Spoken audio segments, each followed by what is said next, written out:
has lost its grips in Western Kenya and the coast. Do you have formidable plans to revamp the party? That's all. I don't answer to propaganda. That's basically propaganda. Nobody has measured the popularity of ODM.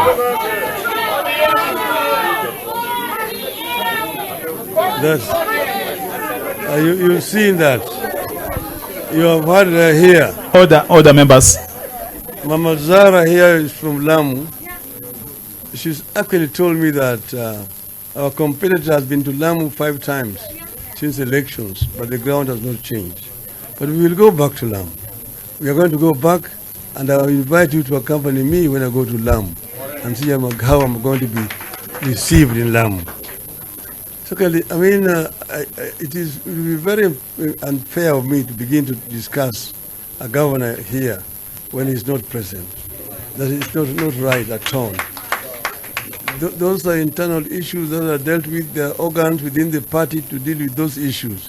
So if Mr. Jeremiah has the issues, he will deal with the party organs, not me. I have nothing against Mr. Lemurkel. But, of course, he misbehaved, and there are proper organs that will deal with those issues, not here. Okay. Thank you very much. I think members of the media, you can leave. We'll call you back again for resolutions.